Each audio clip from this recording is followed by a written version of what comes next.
Boa noite, pessoal. Quem que trabalha com atendimento aqui diretamente? Pode levantar a mão assim, ó. Mas eu sou da época que atendimento era uma salinha no cantinho da empresa que todo mundo tinha vergonha de falar que era do atendimento. Tinha os menores salários, os piores computadores, não tinha investimento nenhum para a área de atendimento. E agora a gente chama de Customer Success, a gente chama de Customer Experience, né? A coisa ficou muito bonita, né? E não só bonita, mas as empresas começaram a entender a importância do cliente, porque se o cliente não estiver feliz, né, a empresa simplesmente, aos poucos, ela vai deixando de existir. Então, eu queria contar um pouquinho para vocês da minha história, né? Meu nome é Gisele Paula, e eu sou cofundadora do Reclame Aqui. E eu vou contar um pouquinho para vocês como eu cheguei no Reclame Aqui, né? Como o meu caminho se cruzou com esse site. Quem já usou o Reclame Aqui?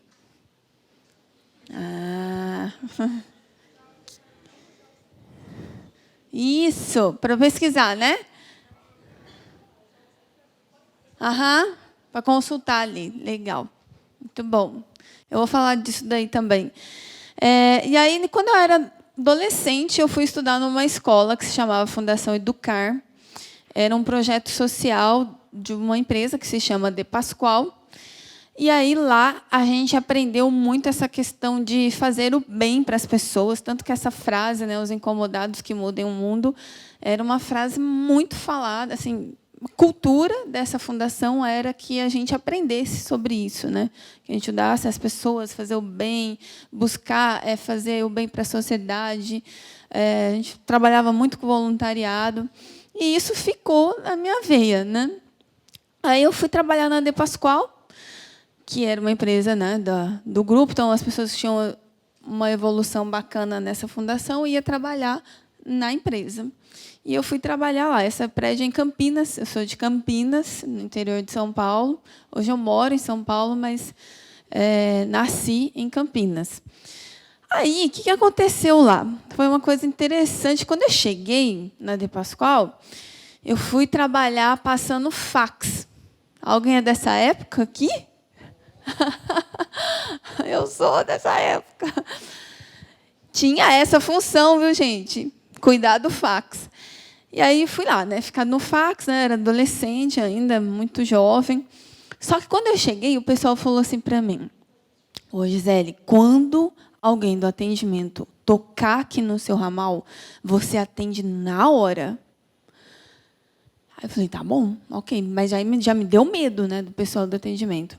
Depois que eu fui entender por que eles tinham esse respeito, né, essa reverência pelo pessoal do atendimento, que em muitas empresas hoje é diferente, né? Lá vem aquele pessoal lá do atendimento, né? Mas por quê? Lá, já há muito tempo atrás, as pessoas que iam para o atendimento eram as melhores da empresa. Elas eram promovidas para o saque. Então, depois que elas já tinham passado por todas as áreas, todos os departamentos, sabia tudo sobre a empresa, ela era promovida para o saque. Então, se ela ligasse o ramal, ela já tinha feito tudo que você já fez. Então, você só tinha que obedecer o que ela estava falando, porque ela sabia muito mais.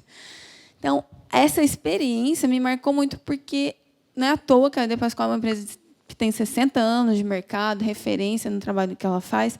Desde aquela época, cuidava muito bem dessa questão do atendimento. E hoje é o contrário nas empresas, né? O atendimento é a porta de entrada. O saque é a porta de entrada para depois você ir para outras áreas. Que sempre é um salário mais baixo, né? O emprego de início de carreira. E é isso, a gente vê que vem mudando, né? Porque o atendimento cada vez mais passa a ser importante para o negócio. Depois, eu fui trabalhar numa empresa que chamava Embracon, que tem aqui uma filial, né, inclusive em Recife. Lá eu trabalhei 13 anos. Então, eu comecei como assistente, e aí eu fui crescendo na empresa. E aí eu tive uma experiência bem interessante, porque eu era de vendas, da assistente de vendas, e eu via que o pessoal reclamava muito da área de atendimento, e surgiu a oportunidade de eu ir para a área de ouvidoria. Nós montamos, tinha um canal que chamava Fale com o Presidente, e eu cuidava desse canal, o presidente recebia, e eu recebia cópia e cuidava dos casos.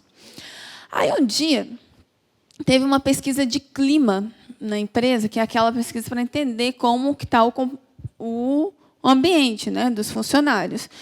E aí eu perguntei, teve lá o que preencheu o que precisava, o que queria sugerir e tal. E aí eu coloquei assim, olha, não é por nada, não, mas eu acho que o pessoal do saque, eles não atendem bem o cliente. Eu acho que a gente aqui na ouvidoria a gente atende melhor. Então o saque poderia vir para nós e virar uma coisa só e a gente cuidar de tudo. E aí o presidente da empresa aceitou fazer isso. E aí o saque passou a ser uma responsabilidade nossa. E a gente transferiu ele para Campinas, que ele era em São Paulo. Contratamos o zero, montamos a equipe e tal. Reduzimos os indicadores de perda de ligação, de tempo de espera do cliente. A gente implantou ouvidoria ativa. O que é ouvidoria ativa? Você não espera o cliente reclamar. Na hora que você percebe que ele está insatisfeito, você já entra em contato com ele. E como percebe isso? Por uma série de processos que você cria, olhando a jornada do cliente, experiência, fazendo contato ali diário com ele, você percebe que ele está ficando insatisfeito. Então, antes dele reclamar, você atua proativamente. Ganhamos o prêmio, né? Não sei se vocês conhecem aquele prêmio da Consumidor Moderno, que é uma revista que tem em São Paulo, ganhamos 2 vezes e tal. E fizemos um trabalho muito legal lá nesse call center, foi uma experiência muito bacana. Aí depois eu falei assim, nossa, mas já fiz tudo que tinha que fazer, o desafio aqui acabou. E aí eu era formada já em área de marketing, eu falei que queria montar, né, então, na empresa a área de marketing. E aí me deram essa oportunidade, eu fui criar toda a estrutura do marketing, fiquei lá por mais alguns anos. E o interessante é que, quando eu cansei do saque, eu falei assim, será que existe oportunidade na empresa em outra área? Porque, às vezes, a gente fica querendo mudar, né, de área, de carreira, e será que eu mudo, não mudo? Como era uma empresa muito boa, eu olhei e falei assim, tem oportunidade em outra área? Se tiver, eu quero seguir, né? E foi quando eu, então, fui para o marketing, montei a área de marketing de relacionamento, naquela época que se chamava. Depois, a área de marketing mesmo, que cuidava de brand, de vendas, né, geração de leads. E aí foi quando eu comecei a aprender um pouco mais, né, sobre essa importância da gente ter uma boa reputação para vender. E me tornei o braço direito dos sócios da empresa, rodava o Brasil, ajudando, acompanhando, fazendo convenção. E aí, um dia, chegaram as primeiras reclamações para mim desse site aí. Eu Reclame Aqui. Essa era a versão beta do Reclame Aqui. Aí, quando chegaram essas reclamações, a gente falou assim, mas que sitezinho é esse que vai ficar mandando reclamação para as empresas? Eles estão achando que eles são o quê? Olha a cara desse site. Aí nós respondemos rapidamente, e tinha um ranking, não sei se dá para vocês enxergarem aqui, mas tinha um ranking das empresas mais reclamadas e as mais rápidas. E as que não respondem. As que não respondem, vocês percebem que não mudou nada, né? Continua a mesma coisa. Mas as mais rápidas, a gente falou assim, então vamos entrar nesse ranking das mais rápidas. Aí a gente foi lá, respondeu rapidinho e entramos. A gente falou, tá bom, tá aqui no ranking das mais rápidas, está tudo ótimo. E eu fui cuidar da minha vida, fazer outras coisas. Aí um dia eu estava almoçando com os 2 sócios da empresa, eles falaram assim, ô Gisele, aquele site lá, que ele Reclame Aqui, nós entramos com uma ação contra eles. Eu falei, que? Não podemos. Aí eles, não, porque eles não tiram aquelas reclamações de lá, fica lá tudo exposto, a gente não concorda. Eu falei, mas, gente, a gente não pode fazer isso, a gente tem que conversar com eles. Aí os 2 olharam para mim assim e falaram assim, então vai lá você conversar. Aí eu liguei para o Maurício, né, que hoje é o meu sócio. Aí ele não quis me atender na época, falou, não, vocês entraram com ação contra a gente, eu vou conversar com você. Mas depois, aos poucos, a gente foi entendendo, conversando, desistimos da ação. E aí eu comecei a me apaixonar pela história do Reclame Aqui. Eu falei, nossa, esse negócio é incrível, eu quero fazer parte disso. Só que era só uma página, não era uma empresa, não era um negócio, né? O Maurício tinha outro negócio e ele tinha criado isso porque ele perdeu um voo da TAM e falou assim, vou criar um site para as pessoas também reclamarem da TAM. E, no fim, virou isso daí, né? Aí, por 2 anos, eu ajudei o Reclame Aqui voluntariamente, sem ganhar R$1, trabalhando na outra empresa, na Embracon. Mas, nas minhas horas vagas, sábado, domingo, a gente ia montar projeto, visitar a empresa, para ver como que a gente ia fazer esse negócio virar. E ele foi se tornando mais conhecido, foi crescendo, até que chegou um momento que eu precisava decidir ir ou não para o Reclame Aqui. Aí eu fiz esse caderninho e escrevi os prós e os contras, né, de sair, porque eu tinha um cargo muito estabelecido, não tinha risco, já tinha 13 anos de empresa, e o Reclame Aqui era uma coisa totalmente nova, né, incerta para mim. Já tinha filho pequeno, eu falei assim, gente, como é que eu vou fazer? E aí eu montei isso e foi muito legal, porque isso ficou lá emblemático na minha... ficava na minha mesa no Reclame Aqui depois. E vocês veem que aqui era algo novo, uma coisa que eu nunca tinha feito, tinha risco. E olha o que eu escrevi aqui, ó, pode fechar. Ele podia deixar de existir. Mas isso é legal, né? Quando a gente começa a pensar em mudar de empresa ou de carreira, tomar uma decisão, é legal você escrever, porque começa a clarear mais na sua cabeça. E aí, o nosso primeiro escritório não foi um escritório, foi uma mesa no Franz Café, era exatamente essa mesa aí. Então, quando a gente precisava chamar alguma empresa para fazer alguma reunião, a gente falava assim, vocês querem tomar um café? Aí a empresa falava assim, legal. Falei, pode ser ali da Jamarins, que é uma rua lá em São Paulo, né? Tá bom, pode ser, que é um bairro legal, que é Moema e tal. Aí, era na nossa mesa que o pessoal vinha tomar o café. E depois a gente contratou o garçom desse café para trabalhar com a gente. Aí o nosso segundo escritório foi uma salinha bem pequenininha, com puff, que a gente não tinha dinheiro para comprar cadeira, para vocês terem ideia. A gente falou, não, vamos botar os puff aqui até a gente conseguir comprar e tal. Aí nós começamos a fazer alguns negócios. A gente começou a fazer trabalho de consultoria para as empresas. Essa é uma empresa de Aracaju. Não sei se vocês já ouviram falar. Chama Cozil. Foi um dos nossos primeiros clientes, assim, né? A gente fechou uma consultoria, aí eu e o Maurício, a gente vinha para cá para dar essa consultoria para eles. A equipe foi crescendo e nós começamos a entender que o negócio, então, era voltado para as empresas, para o B2B. Então, a gente começou a pensar em soluções que fossem ser vendidas para as empresas. E, ouvindo as empresas, a gente percebeu que tinha a oportunidade de criar um software. Porque a gente ia conversar com elas, elas falavam assim, mas vocês não podem criar um relatório para a gente gerar estatística? Aí a gente falou, tem. Por isso que é importante ouvir o cliente, né? A gente falou, tem uma oportunidade aí. Aí a gente desenvolveu o software, numa primeira versão bem básica. Não tínhamos ainda receita, então, quando a gente desenhou as primeiras telas do software, a gente fez a coisa mais errada que uma startup pode fazer, que é vender sem ter. Então, nós pegamos as telas e a gente mostrava para as empresas e falava assim, vê se isso faz sentido para você. Aí, quando uma empresa falou assim para mim, quanto custa? Eu falei, nossa, achamos. Que até então era tudo, legal, vamos ver e tal. Mas quando alguém falou quanto custa, eu falei, é isso. Aí nós aceleramos, desenvolvemos o software, e aí ele realmente foi um sucesso, vendeu bastante, aí a empresa foi crescendo. Os nossos clientes, a gente começou com enterprise, então eram só grandes contas, os bancos, os e-commerce, as financeiras,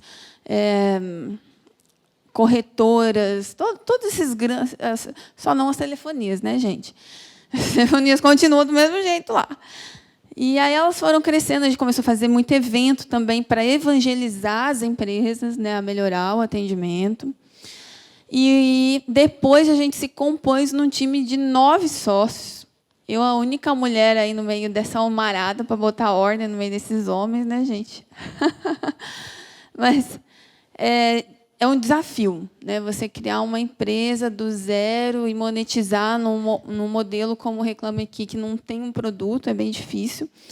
Mas mais importante é você ouvir o cliente, né? Se a gente não tivesse ouvido, a gente não tinha achado um modelo que desse certo. Contratamos muita mulher também, né? Porque tem mulher que também fala assim, não trabalho com mulher porque mulher é só dor de cabeça. Né? E não, na verdade, as mulheres elas têm que cada vez mais promover essa inclusão de outras mulheres. Né? E uma coisa interessante que a gente fez foi na área de produtos. Né? Os PMs de produtos, eles são todos mulheres. Porque a gente percebeu que as mulheres elas tinham uma sensibilidade a mais na hora de desenvolver, de olhar todos os detalhes. Né? A parte de desenvolvimento é praticamente 100% masculina, mas quem cuida do design, né, de como vai ser a cara do produto, as mulheres dão esse toque especial.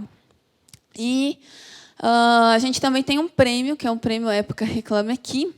Esse prêmio hoje ele já é uma das referências no Brasil. A gente começou também sem dinheiro, a gente só sabia que queria fazer uma coisa para reconhecer as boas empresas.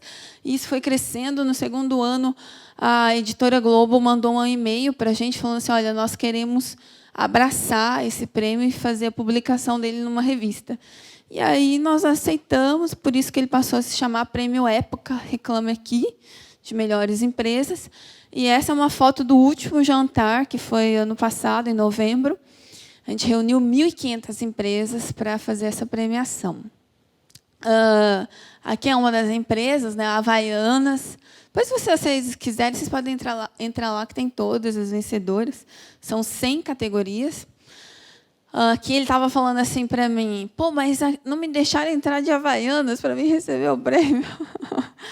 A Netflix, que é a empresa super campeã, a que mais recebeu votos, porque é um voto popular, né? O consumidor que vota para eleger. E a Netflix foi a super campeã. E por quê, né? Que é uma empresa tão querida? Né? Porque ela tem um cuidado muito especial com o cliente. Ela faz tudo para que você não precise ligar para ela. Mas, se você precisar ligar, você vai ser muito bem atendido. Inclusive, o saque deles é aqui, lá em Natal, que é mais próximo aqui de vocês. E aí nós saímos, né, de receita zero, crescemos bastante, fomos investidos por um fundo americano, nós somos um dos 5 sites brasileiros mais acessados, muito respeitado, né, pelas empresas, e 180 funcionários. Aqui é uma reunião de rotina, que isso também é importante, né? Você estabelecer rotinas com o time, porque quando a gente está falando de cultura do cliente, a cultura você respira todos os dias. Então, se você não tiver algo que esteja sempre falando dessa importância do cliente, isso vai sendo esquecido, porque a rotina ela vai consumindo as pessoas e elas esquecem. Então, ter cultura, ter rotinas é importante. Deixa eu ver se vai aqui.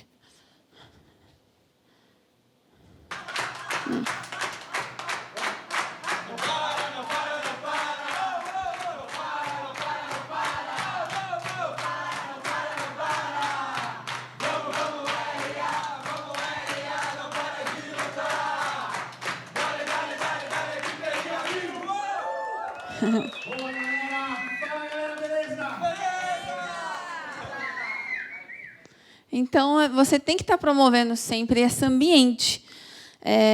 Eu comentei ontem lá na palestra, porque perto da minha casa tem 2 padarias. Uma a uma esquina e a outra na frente da minha casa. A da esquina, eu tenho que andar um pouquinho, eu chego lá, é uma alegria, o pessoal está todo mundo conversando, todo mundo rindo, tomando café. Aí tem uma mulher que fica na parte dos bolos, que está toda hora te dando bolo para você experimentar e rir, e falar, o bolo, leva o bolo para casa. É uma alegria, tem um ambiente, um clima diferente. Quando vou na padaria da frente, eu não sou mal atendida, sou muito bem atendida. Só que é um pessoal assim, na deles, né? Muito educados.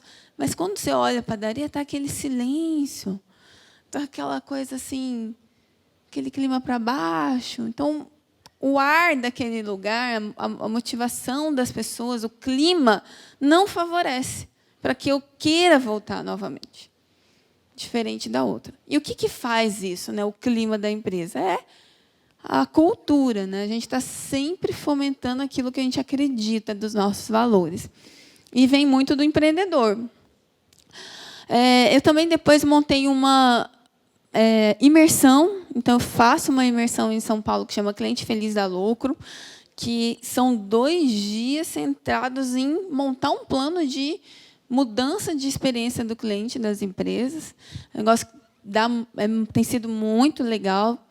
E a ideia não é ser curso, não é ser um treinamento, é que a pessoa saia de lá com um plano para reformular o atendimento dela, a experiência do cliente. Né? E aí, dessa minha história, algumas coisas que eu aprendi ao longo do tempo é que a gente tem que se dedicar de corpo e alma naquilo que a gente faz. Então, não adianta você estar num lugar pensando quando que você vai mudar de emprego ou quando que você vai mudar de carreira. Se você está num lugar, você tem que acreditar que aquilo vai dar certo. Não dá tempo de você pensar em outra coisa. Se você estiver pensando em outra coisa, você não está de corpo e alma ali, não vai funcionar. Né? Não se preocupar com o cargo. Tem gente que chega na empresa pensando qual vai ser meu cargo. Né? E cargo é a coisa que a gente menos pensa quando a gente está focado em criar um negócio, em cumprir um objetivo, em cumprir uma missão. Porque depois que você cumpre, as coisas simplesmente acontecem, você é reconhecido, as oportunidades chegam. Né? Ter um propósito. Então, qual que é a sua missão? O que faz você acordar todos os dias e ir trabalhar? Enfrentar todos os desafios, as dificuldades e ir lá e fazer.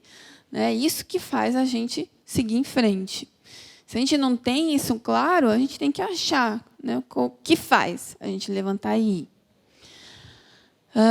Aí a gente pode falar assim, não, mas é o dinheiro, a gente precisa de trabalhar, pagar as contas. É isso, mas não é só isso. Né? Tem algo acima disso, que faz com que você vá lá naquela empresa trabalhar. E comemorar as pequenas vitórias, porque, às vezes, a gente está lá num foco para atingir uma meta e não agradece quando uma metinha aqui é cumprida. Então, é de degrau em degrau que a gente vai conquistando as coisas. Então, cada vez que você conquista um pedacinho, você tem que comemorar, tem que agradecer, tem que celebrar com a equipe. Quando a gente recebe um elogio de um cliente, a gente tem que celebrar, para mostrar cada vez mais que a cultura está focada no cliente. E aí, falando de cultura do cliente, um passo antes, né, do cliente ser cliente é quando ele está procurando comprar daquela empresa. Então, o que ele olha antes de comprar? Ele olha muito a reputação. E reputação é uma coisa que a gente não fala que é. É o que a gente já fez, é o que a gente já construiu. Então, não é a propaganda. A reputação é como a gente lida com as pessoas, como a gente faz o atendimento, o que as pessoas falam da gente. No Reclame Aqui, 90% das pessoas que vão para o Reclame Aqui estão indo fazer o que você fez lá, pesquisar a reputação. E só 10% faz uma reclamação. Das 700 mil pessoas que passam todos os dias, 245 mil, que é 35%, tem um problema com a marca, o restante está só pesquisando. Isso é por dia, gente, esses dados. Daquelas que têm problema, 10% faz uma reclamação, que é em torno de 25 mil reclamações por dia, e as outras lê o que as pessoas escreveram e resolvem. Por isso que também a resposta pública em mídia social, no Google, no Reclame Aqui, é importante para orientar outros clientes que talvez precisem daquela informação também. E aqueles que estão só pesquisando, entraram lá só para curiar, vamos dizer assim, 30% estão no momento exato da compra. É aquele cliente que está no carrinho de compra, está com o vendedor na frente dele, ele está para comprar, para passar o cartão, e aí ele fala assim, deixa eu pesquisar para ver se eu não estou entrando numa roubada, né? E o restante está formando opinião sobre a marca. Então, esses dados mostram para a gente o quê? Que as pessoas realmente estão pesquisando antes de comprar, né? Elas analisam como que a empresa atende antes delas decidirem se compram ou não dessa empresa. E aí tem uma coisa que o Google veio, né, e falou assim, ó, quando uma pessoa vai comprar, ela segue um modelo mental. Então, ele disse assim, ela tem um estímulo, depois ela entra no Google, que tem o momento zero da verdade, ela vai lá e pesquisa no Google, depois ela vai para o primeiro momento da verdade, que é o contato com o produto. Faz sentido isso para vocês? Isso foi dessa forma por um bom tempo. Depois, o que aconteceu? Isso mudou, porque hoje não é mais tão linear assim. Você não tem um estímulo da propaganda, vai no Google, consulta e depois vai comprar. Não, você pesquisa tudo. Você analisa as mídias sociais, você vê os fóruns, você lê as reclamações, você bota no Google, você vai lá no Instagram, você vai lá no Facebook. Então, você faz uma varredura para entender qual é o perfil daquela empresa. Claro?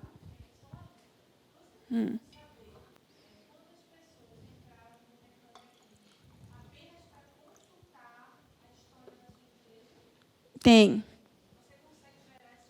Sim, consegue. Não é público, mas a gente consegue ter esse dado. Se a sua empresa precisar, a gente pode fornecer. Na verdade, a gente tem hoje uma ferramenta. Um dos softwares que a gente tem, ele dá para a empresa essa visão analítica. Então, ela consegue rastrear tudo. Quantas pessoas acessaram a página dela, sobre o que elas estavam pesquisando, dos seus concorrentes, inclusive, quantas pessoas acessaram, o que eles estavam pesquisando, as reclamações mais acessadas. E aí você ter essas informações para gerar dados depois, para criar ações de marketing, né? Vamos supor, seu concorrente está tendo uma reclamação mais acessada que é sobre atraso na entrega. E se você não tem atraso na entrega, você pode fazer alguma coisa, falar, ó, aqui eu não atraso, lá atrasa, aqui não. Né? Então, usar isso de forma estratégica. E aí, o perfil desse consumidor mudou. Então, ele olha promoção, ele olha a experiência anterior de outras compras, ele olha o posicionamento da marca diante de situações complicadas.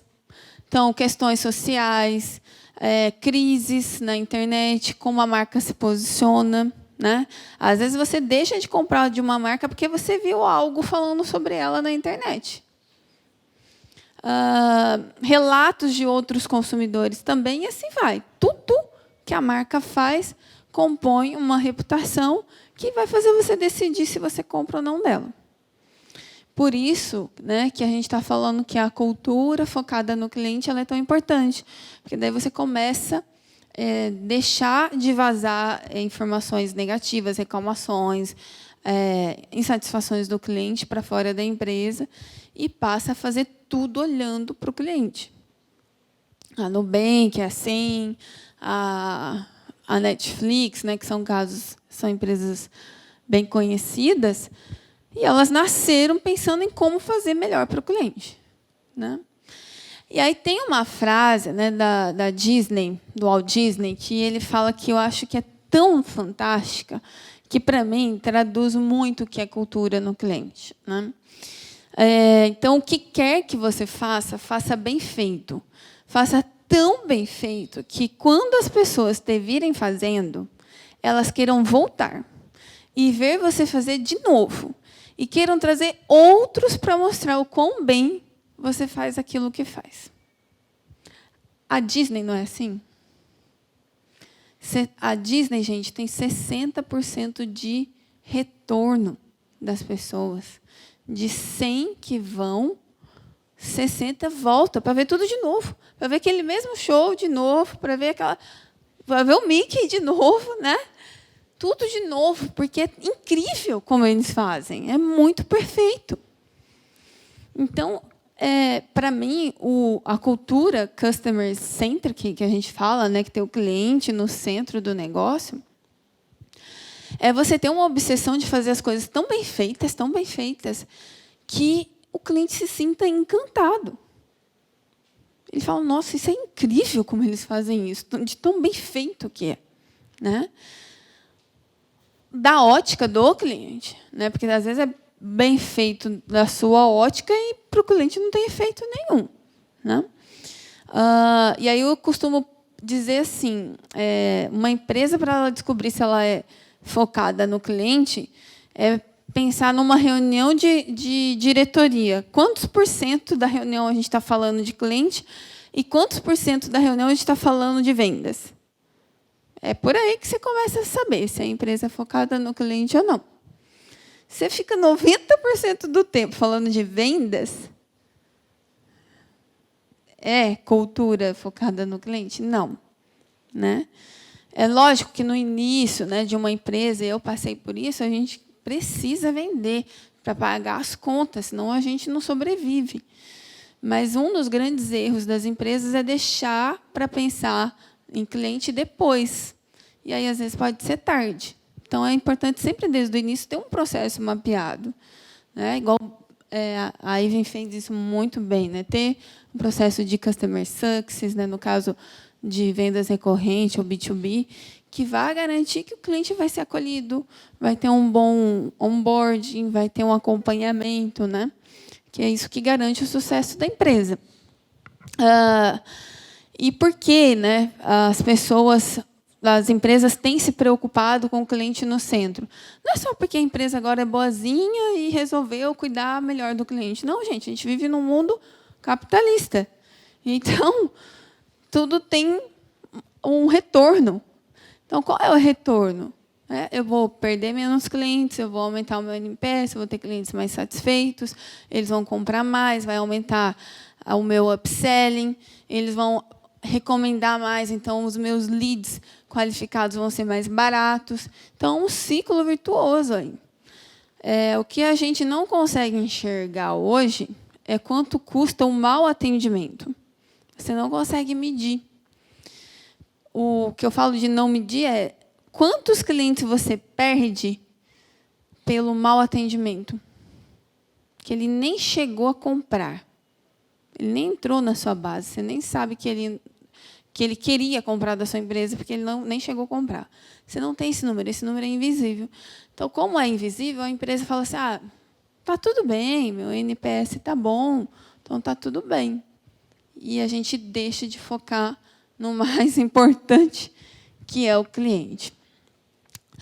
Olha que dado interessante esse. 84% dos consumidores acreditam que a experiência é tão importante quanto o produto. Isso quer dizer o quê? Uma Volkswagen que fabrica um produto, a experiência com um carro da Volkswagen é tão importante quanto o carro. Então, vejam que o consumidor ele vem mudando muito. Antigamente, a gente só queria comprar o produto e estava feliz.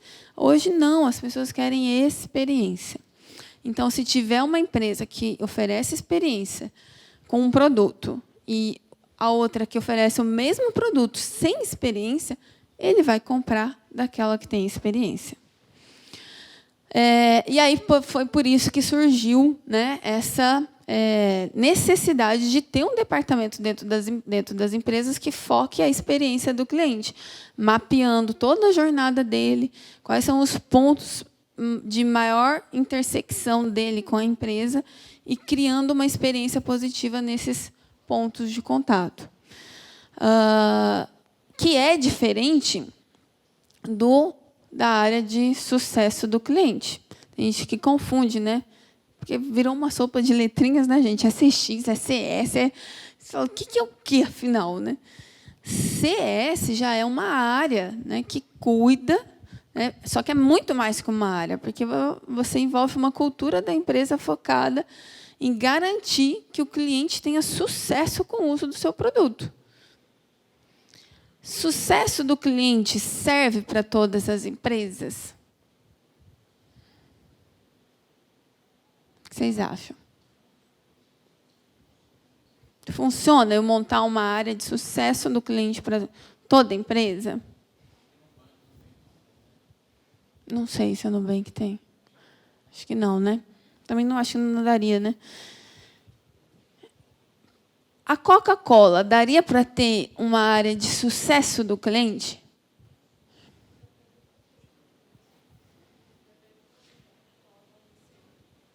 A Coca-Cola mesmo.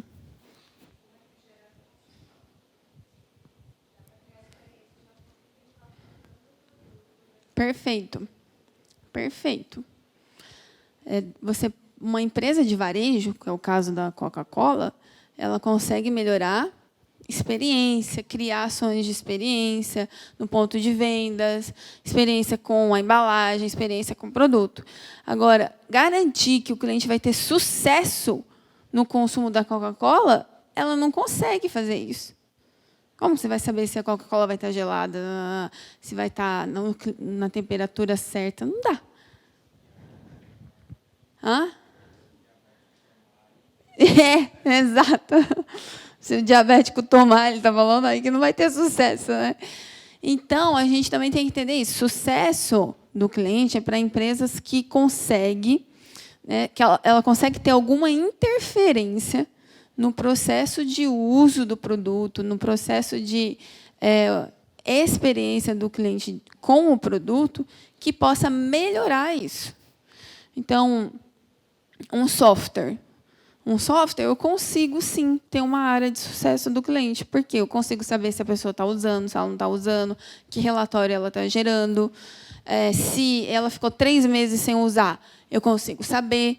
Se ela está 3 meses sem usar, está tendo um problema, não está vendo valor na minha ferramenta. Então, eu vou fazer um trabalho para ativar isso, para que ela perceba o quanto a minha ferramenta pode ajudá-la.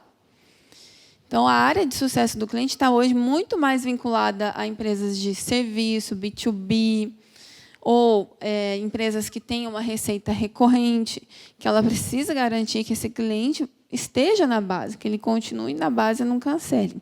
Tá? Não sei se deu para ficar clara essa questão do sucesso do cliente.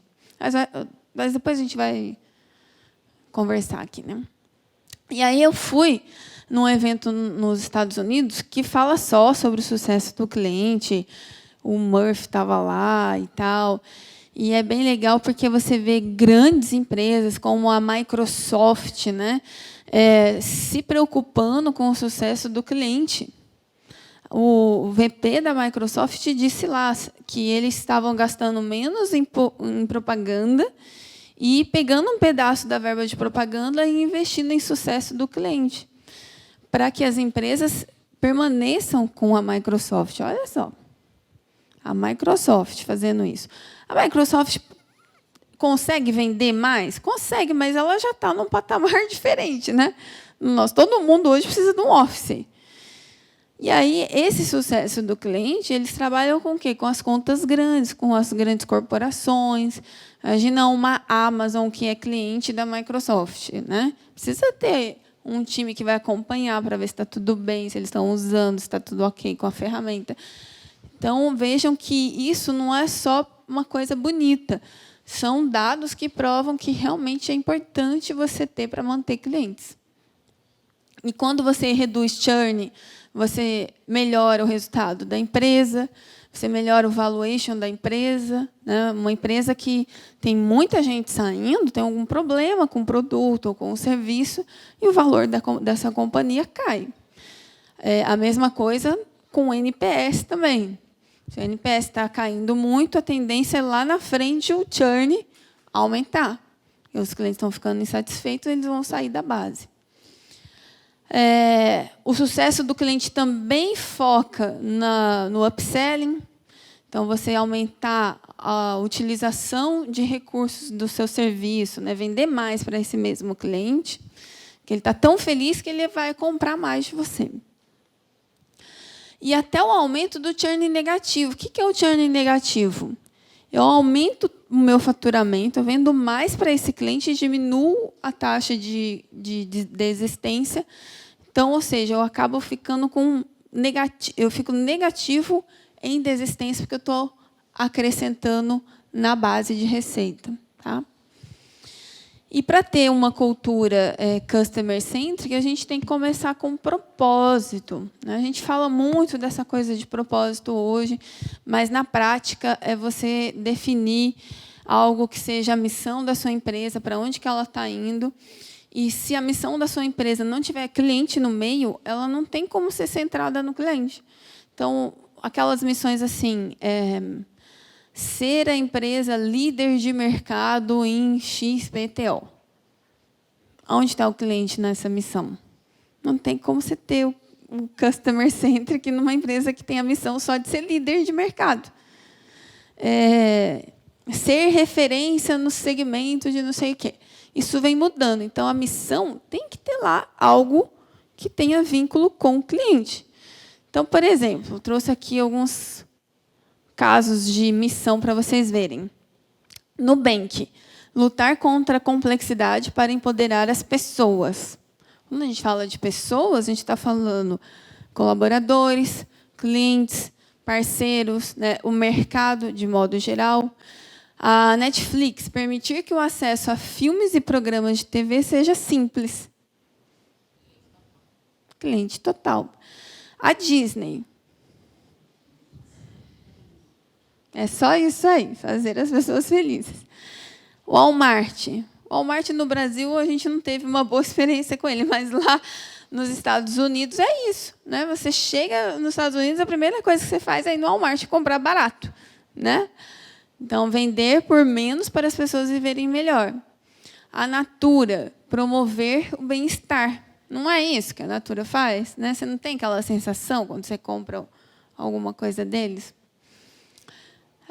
O Google, organizar as informações do mundo e torná-las mais acessíveis a todos. Tem cliente aí? Tem pessoas. Né? A Tesla, acelerar a transição do mundo para a energia sustentável. A Tesla foi mais sonhadora ainda. Né? Ela não está falando só de cliente aqui, ela está falando do mundo inteiro. Então, vejam que empresas que olham para o cliente... na missão dela, já na essência dela, está isso escrito. E aí, missão não é só aquela coisa que você coloca na parede, né? Você tem que respirar todos os dias. E, para respirar todos os dias, primeiro você tem que ter um patrocinador. Se o CEO não compra a ideia de cuidar do cliente, funciona? Não tem como, gente. Não dá. Se o CEO está olhando só venda, não tem alguém da empresa que vai mudar isso. Tem que partir dele. Né? Não que ele precise enxergar. Às vezes, alguém precisa mostrar para o CEO que ele precisa enxergar isso. Mas ele tem que patrocinar para que as coisas realmente possam ter valor. As metas e os objetivos da empresa também serem atrelados a cliente. Tem algo relacionado à satisfação, NPS, né, que você possa medir o quanto que a empresa realmente está deixando o cliente mais feliz. Ter uma rotina de olhar os feedbacks do cliente, né, como ele estava falando aqui do NPS, né, de olhar o que as pessoas estão falando, porque é ali que estão as oportunidades da empresa melhorar o produto, melhorar o serviço. Né? A Amazon, por exemplo, fala muito disso. Né? O Jeff Bezos fala assim, o que eu mais adoro são os clientes que reclamam, porque eles me dão uma oportunidade incrível de melhorar meu serviço. Se não fosse eles, como que eu ia saber onde que eu poderia melhorar? Tratar as reclamações também na causa raiz, porque também não adianta a gente só ouvir, vai lá, resolve com aquele cliente e não trata a causa. Continuar errando na mesma coisa, não dá também. E reconhecer sempre as boas atitudes que o time fizer para o cliente. Então, alguém foi lá e fez uma coisa bacana para o cliente. Aquilo tem que ser celebrado, para virar rotina, para as pessoas perceberem que é aquilo, o caminho que a empresa quer que todo mundo faça. Um elogio que alguém recebe, tem que celebrar. Um agradecimento de um cliente, tem que celebrar, para aquilo virar, contagiar os outros. E aí, quando a gente fala de experiência do cliente, sucesso do cliente, tem um monte de tecnologia, de ferramenta que ajuda a gente a ter uma visão, né, para tomar ações em relação a isso. Mas, no final das contas, gente, é humano. O relacionamento, o sucesso do cliente é humano. Então, a máquina vai fazer muita coisa, mas posso dizer que mais que 50% do processo tem que ser de um humano, né? É o toque especial do cliente, do ser humano. E o Walmart tem uma coisa interessante, que eles, no saque deles tem uma placa bem grande assim que cai do teto, que está escrito assim: o que o Sam faria. Então, os atendentes estão lá, falando com o cliente no dia a dia. Surgiu uma situação complicada, eles não sabem o que fazer, aí eles leem lá: o que o Sam faria? O Sam faria isso que o cliente está pedindo? Se ele faria, a gente tem que fazer também. E isso traduz o quê? Um pouco de cultura. Se o dono da empresa está falando que é para fazer, é a cultura da empresa, a gente tem que fazer. Não só porque é procedimento, processo, a gente não vai fazer. Né? E os impactos do mau atendimento, como eu comentei com vocês, são muito grandes. Né? Tem muitos números que mostram isso, e, às vezes, a gente nem para observar. Né? 83 bilhões é a estimativa de vendas perdidas nos Estados Unidos por conta do mau atendimento. 56% das pessoas precisam explicar o problema delas mais de uma vez. Quem já passou por isso? Olha esse dado também aqui. São necessárias 12 experiências positivas para compensar uma negativa. Então, já é ruim você fazer um mau atendimento. Aí, para apagar aquilo da memória do cliente, você tem que fazer mais 12 positivas. Torcer para dar certo 12. Né? Então, o custo é alto, não vale a pena a gente tratar mal o cliente. Né? Cuidar disso para a cultura ser cada vez mais centrada. E a gente vive hoje esse momento do omnichannel. O cliente está no centro. Não adianta mais a gente falar assim: o cliente tem que falar comigo. Não, o cliente que tem que me mandar e-mail. O cliente não está usando a ferramenta, o que eu posso fazer? Não, ele está no centro e você tem que ir atrás para acolher esse cliente, cuidar, ter ferramentas que converse com esse cliente em todos os canais. Hoje, uma das maiores dificuldades das empresas é usar um sistema só para tratar todos os canais de atendimento. O WhatsApp fica num lugar, Instagram fica em outro, e-mail fica em outro. Aí o mesmo cliente vai no Instagram, no WhatsApp e no e-mail. Aí ficam 3 pessoas falando com o cliente. Então, o ideal é você ter uma ferramenta só, que monitora tudo, junta tudo isso. Já tem algumas no mercado que faz isso, para você ter uma visão única do cliente. Né? E uma coisa importante, gente, também é a gente olhar para esforço do cliente. Por que isso é muito importante e a gente mede muito pouco? O esforço do cliente está vinculado à fidelização, à retenção. Né? Alguns estudos mostram que, quanto maior o esforço do cliente, menor a chance de ele voltar a comprar. E o contrário também é verdadeiro. Se eu tiver um esforço baixo, eu volto a comprar, mesmo tendo tido um problema. Então, se eu perguntar para vocês aqui, quem já teve, deixa eu ver, quem já teve problema com empresa de telefonia? Quase 3. O seu esforço foi alto ou foi baixo para resolver? Alto.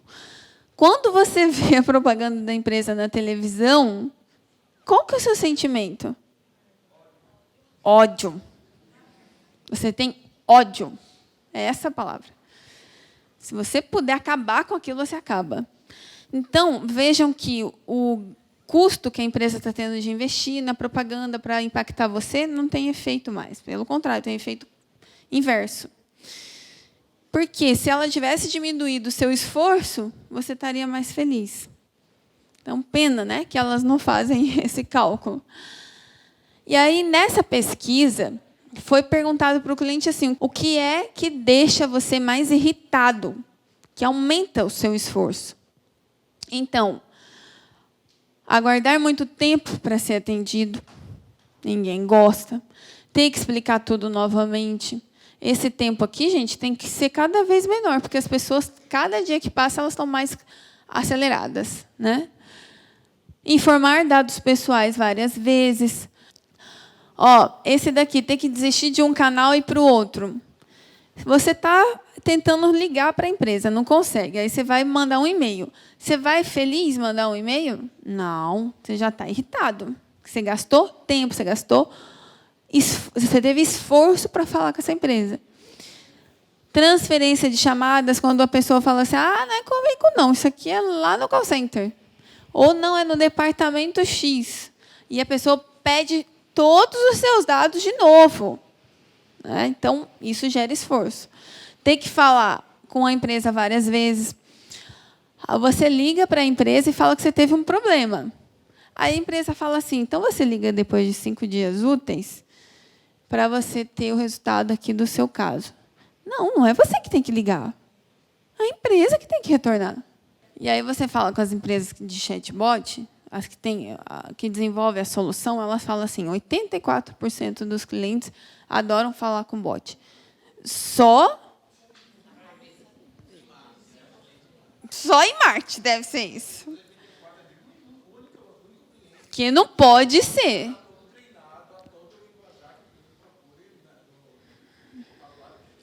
Um dia desse, uma empresa me ligou e falou assim, Gisele, a gente está com uma meta aqui da gente implantar o bot no Facebook. Eu falei, interessante. Aí ela falou assim, então, eu quero que você me recomende uma ferramenta, porque eu preciso implantar esse bot. Eu falei, mas por que você está precisando implantar tão urgente esse bot?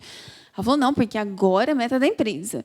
A empresa falou que a gente precisa inovar, a gente precisa criar coisas novas, e uma das coisas novas que a gente vai fazer é o bot. Aquela coisa de ir na onda, que todo mundo está fazendo, você vai lá e faz igual. Isso não é inovar, né? Para começar. Aí eu falei assim, tá, mas me diz uma coisa. Quantas pessoas falam no seu chat lá do Facebook para você colocar um bot? Ela falou, tem um monte de gente, e eles fazem pergunta que, assim, é pergunta rotineira, quando que vai chegar meu produto, onde está meu produto, qual é a data de entrega, qual que é o telefone da loja. Eu falei, mas quantos são? Ela falou assim, em torno de uns 250 por mês. Eu falei assim, gente, 250 demandas por mês, você coloca uma pessoa para fazer e ela faz na boa. Para que a gente coloca um robô no lugar da pessoa para fazer isso? Ninguém substitui um ser humano. Então, enquanto dá, diferente de empresas que precisam escalar muito, você pega um iFood, que tem 20 milhões de pedidos por mês. Ela precisa ter tecnologia ali, né? E não é bot, porque o iFood nem bot tem. É atendimento 100% humano, mas ela usa tecnologia para quê? Para facilitar a sua vida, para você não precisar ter que ligar. Então, a tecnologia, ela é para isso, para evitar que você ligue. Agora, se você precisar ligar, um ser humano tem que estar à sua disposição. Pode ter o bot também? Pode. Não estou falando que não é para ter bot. Mas dá a opção para o cliente. O que as empresas fazem é enfiar um bot na sua frente e fala assim, você fala primeiro com esse bot aqui. Depois que você cansar de falar com ele, você fala comigo. Então, você tem que dar opção. Você tem opção de falar com bot, se você quiser. Se você é de uma geração que quer falar com bot, está aqui. Agora, se você quiser falar com um ser humano, está aqui também. Né? Então, essas coisas que a gente acaba entrando numa onda de fazer o que todo mundo está fazendo, e nem sempre é o que o cliente está querendo. E vejam esse daqui, gente. Ser chamado de Senhor. Por quê? Que as pessoas não querem essa coisa impessoal, de não ser chamada pelo nome. Cada vez mais a gente está procurando experiência. Oi. Ó. Não, essa é uma pesquisa que foi feita por um instituto nos Estados Unidos e foi publicado, inclusive foi publicado numa revista da Harvard Business. Se você quiser, depois eu passo para você a pesquisa completa, tá? E aí, falando já, né, de como a gente então trabalha para reverter isso, já numa cultura centrada do cliente, a gente tem que fazer o básico, né, gente? Resolver o problema do cliente, gerar conexão com ele, né, ter a empatia, né, de quando o cliente está com um problema, se colocar no lugar dele. Às vezes o cliente liga e conta uma história tão trágica, tão triste, e a pessoa fala assim: senhor, qual que é o seu CPF? Né? Nossa, empatia zero, né, com o cliente. Então, eu vejo muito isso no Reclame Aqui. Às vezes o cliente conta uma história que você quase chora de ler a história. Aí vem a resposta da empresa. Prezado senhor João, informamos que a sua situação foi esclarecida. Que a gente nem sabe o que é esclarecido direito, né? O que é esclarecido? É resolvido? Foi só falado? Enfim. Reduzir o esforço do cliente.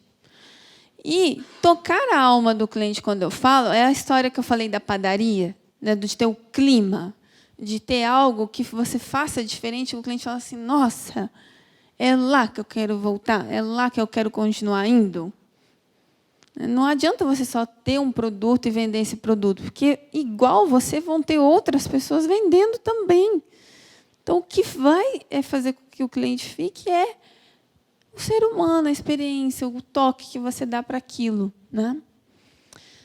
E, obviamente, sempre é retroalimentar a empresa, evitando que aquele mesmo problema aconteça de novo.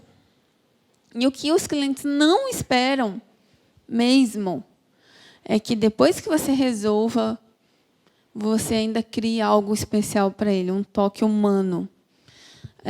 Vou dar um exemplo para vocês. Uma amiga minha, que ela foi num laboratório médico levar a filha dela para tomar vacina. Aí ela foi lá, levou, ok, tomou a vacina, foi para casa. 2 dias depois, a pessoa que tinha aplicado a vacina ligou para ela para perguntar se estava tudo bem com a filhinha dela.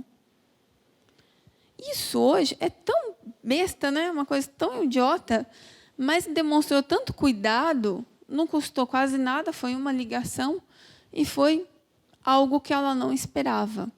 Então, esse toque especial faz muita diferença. É o que eu chamo de cerejinha do bolo, né? Depois que você fez tudo para o cliente, colocar uma cerejinha no bolo faz toda a diferença. Tem uma empresa que eu compro pela internet nela, que eu adoro quando chega o produto em casa e eu abro e eu sinto o cheiro. O cheiro, a fragrância que eles colocam ali, eles devem borrifar um cheirinho. Aquele cheiro, eu não quero nem lavar a roupa, de tão incrível que é aquele cheiro.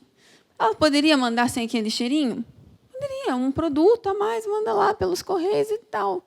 Mas isso faz a cerejinha do bolo. Então, são coisas tão pequenas, às vezes, que a gente faz e cria a nossa marca. Então, o cliente feliz vale a pena? Sim, né? Então, 74% das pessoas estão dispostas a gastar mais com empresas que oferecem um atendimento excelente. 86% dos consumidores estão dispostos a pagar até 25% mais para ter um atendimento premium. E você vender para um cliente novo, você tem uma conversão de 5% a 10%. Para o cliente da base, é de 60% a 70%. Então, é muito melhor você vender para quem já é da base, né? Desde que ele esteja feliz. Senão, tem a paquera, né? Tem esse custo da paquera alto, né? E esse tocar a alma, com certeza, tem a ver com o seu propósito, né? Se a gente não estiver alinhado com o propósito, a gente não vai tocar o coração das pessoas, né?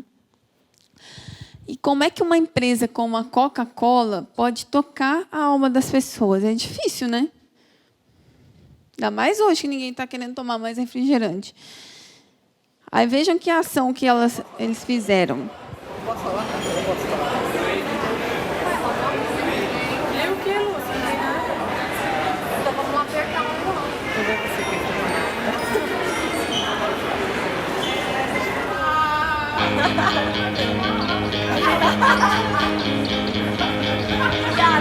Ai,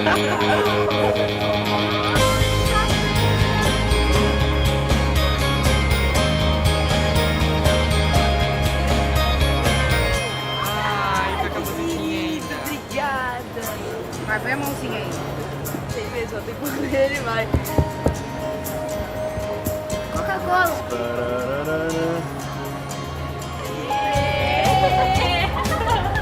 Você não faz isso, não. Muito assim. Valeu, chefe.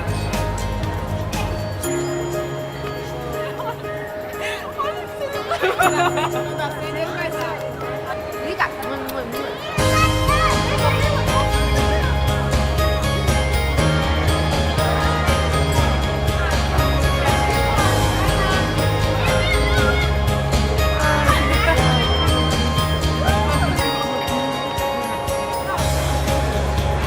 Ai, que amor. Ó, meu telefone é 673.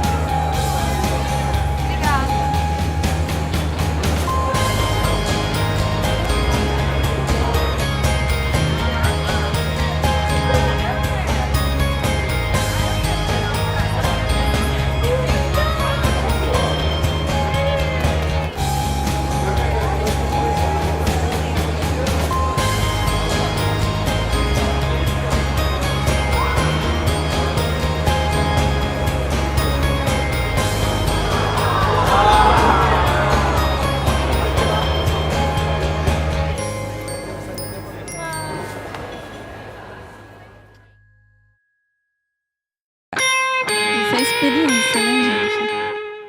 Então, uma coisa que as pessoas que passaram por essa experiência não vão esquecer mais, né? Pessoal, muito obrigada. Acho que agora, né, Sérgio, a gente vai abrir para... Vamos passar aqui para o Sérgio.